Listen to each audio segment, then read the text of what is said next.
आप सभी दर्शकों को नमस्कार। आप सभी दर्शकों को बता देना चाहता हूं कि हरियाणा के मेंढक जिले से बड़ी ही चौंकाने वाली खबर निकल के सामने आ रही है। मेंढक जिले में एक व्यक्ति द्वारा अपनी मां को जमीन के लिए पीटने का मामला सामने आया। पीटने में व्यक्ति का साथ उसका एक बेटा भी दे रहा है। यह सारी घटना घर में लगे सीसीटीवी में कैद हो गई है, जिसमें बेटा अपनी माँ को बुरी तरह पीटता दिखाई दे रहा है। जब उसका भाई और उसकी पत्नी माँ को बचाने के आते हैं तो उन्होंने उनको भी बुरी तरह पीटा। इसमें बुजुर्ग माँ और उसका दूसरा बेटा और वो घायल हो गए। सभी घायलों को उपचार के लिए नागरिक अस्पताल में भर्ती कराया गया, जहां पर सभी का इलाज चल रहा है। निजामपुर थाना के गांव मोरूड निवासी नरेश कुमार ने बताया कि यह पूरा मामला प्रॉपर्टी विवाद का। उसकी मम्मी और पापा के नाम जमीन है। उसके पापा की मौत हो गई। उसके बाद उसका भाई मुकेश कुमार और उसके लड़के मां के साथ मारपीट करने लगे। पहले वे पापा को भी मारते थे। इस पर उसकी मां के पास आकर रहने लगी।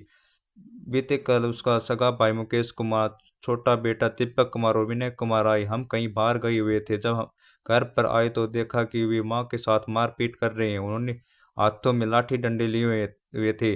जब वे बीच बचाव में छुड़वाने के लिए आए तो उसके भाई मुकेश कुमार और भाई के लड़के दीपक ने भी उनके साथ मारपीट शुरू कर दी।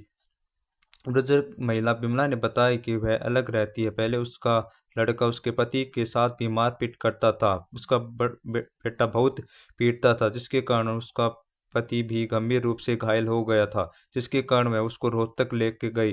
वहां पर खून की उल्टी की, जिससे रोहतक में उसके पति की मौत हो गई। बिमला ने बताया कि उसके पति की मौत के बाद कुछ दिन ही बीते थे कि उसका बेटा मुकेश और उनके लड़के यहाँ आ गए तथा उन्होंने उसके घर का सारा सामान बाहर फेंक दिया।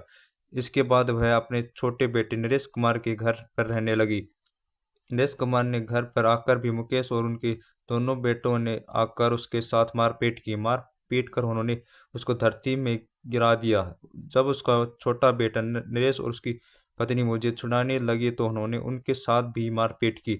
इस मारपीट में माँ, बेटा और उसकी पुत्रवधू गंभीर रूप से घायल हो गई, जिनको इलाज के लिए नागरिक अस्पताल में पहुंचाया गया है। यहाँ पर उनका इलाज के लिए भर्ती कराया गया है। इस बारे में डीएसपी भारत भूषण ने बताया है कि उनके मान सम्मान भी एक सीसीटीवी फुटेज आया था, जिसके बाद उन्हें इसकी पहचान की तो यह गांव मोरूड का मिला है, जिस पर उन्होंने संबंधित थाना एसएचओ को आदेश दिए कि वह स्वयं अस्पताल जाकर बुजुर्ग के बयान ले, जिसके बाद मामला दर्ज